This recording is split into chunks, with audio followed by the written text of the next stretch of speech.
What's up, YouTube? This is Too Raw for TV. So I'm pretty sure most of you by now have heard about the passing of the legendary Paul Silas, longtime NBA player from the 60s and 70s. Matter of fact, he played from 1964 through 1980. And then immediately after his retirement, he began a very admired and historic head coaching career. Although there were gaps in between the service that he had for different teams in that capacity. But he was revolutionary in a lot of different ways. Well, he passed away late Saturday night, early Sunday morning of cardiac arrest. He was 79 years old. Paul Silas was instrumental in showing a lot of young black players what it was like to be a man and what it was like to be responsible. With some coaches, it's more than just X's and O's. With some of these coaches, and it's starting to become something that you're not seeing anymore. Oftentimes, we know that young men, in particular young black men, love athletics. And that's often a path of an alternate route, I guess, from what they could go into, okay? And some of these young men have issues going on which could drag them back into the abyss, all right? Now, on the professional level, a lot of these guys are removed from that, but they could still do things to get them in trouble. And Paul Silas was a mentor to many young players, but in particular, black players. All right? And most of them loved him.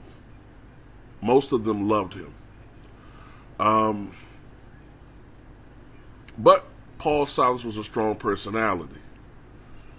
And sometimes that clashed with some of his bosses. In Cleveland, all right, he was LeBron James' first head coach. The last year he was there, the Cavaliers did not make the playoffs. The first 2 years he was there, they didn't make the playoffs. But at the time of his firing, Cleveland was 34-30. And they were in playoff contention, but they collapsed immediately after they fired him. He was fired back in 2000 and I believe it was 2003, I think it was. He was fired from the Hornets, even though they had a pretty good record, and even though Baron Davis and them loved him.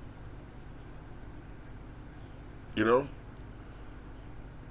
And he's also an example of how sometimes you cannot look at a overall winning percentage, or you can't always look at the wins-losses record to determine who was a great coach and who wasn't.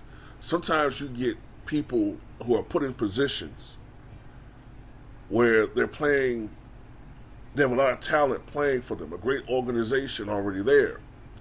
And people want to say they're an all-time great coach. But in reality, they're in a position where you should win. You have all-time great players playing under you or playing for you. But then you have situations where, look, we already heard it all the time. Paul Silas was probably one of the first ones. Okay, we'll give you a coaching position, but we're going to put you in the worst possible position so we know that you'll get fired. His first head coaching gig was with the San Diego Clippers. All right? Now the Clippers. Now we know that historically they've been an awful franchise. But he was stuck in there when they were particularly bad. The Bill Walton era, when he was always fucking hurt. The other stars of the team were always hurt. And he had a horrible record. But he was not a bad coach at all. Whatever he had talent around him, Paul Silas was successful. But oftentimes, he was in situations where he had to make the best of what was there. But he was, in my eyes, a Hall of Famer. And he should be in the Hall of Fame.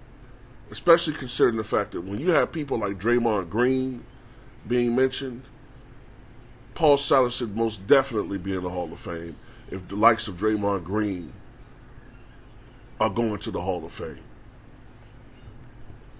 Paul Silas is one of less than 40 men to score 10,000 points and corral at least 10,000 rebounds. Paul Silas won 3 NBA championships. Now, mind you, his career did not begin gangbusters. He didn't get a lot of minutes at first. He played behind other players. Matter of fact, I believe off the top of my head he played behind Bill Bridges in minutes. But ultimately, he started getting more and more minutes. But his best years came with the Phoenix Suns and the Boston Celtics. All right? He won a championship playing with the Boston Celtics in 1974 and 1976. And he was on a formidable front line with Dave Cowens. His best overall season, 1971-1972, when he averaged a career best 17.5 points and 11.9 rebounds per game.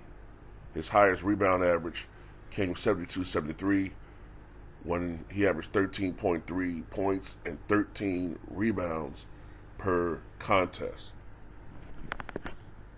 His third championship came with the Seattle Sonics in 1979. By this time, Paul Silas was a role player, but he was a very important role player for that particular team. And then another thing that I want to mention about Paul Silas is this. You want to talk about someone who, all this load management that goes on in today's NBA, these guys not playing. Well, look at this, with a few exceptions. His first year, he played 79 games. Second year, 46. Second year, 77. Third year, 82. 69, he played 79 games. 1970, 78 games. Then 81. Then 80. Then 80. Then 82. Then 82. 81. 81. And then the last 3 years in the NBA, when he was an older player, 82, 82, 82.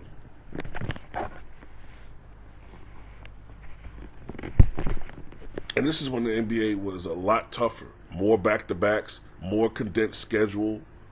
Didn't have all these, he didn't have chartered flights. Personal flights, I should say. The game was tougher, more physical.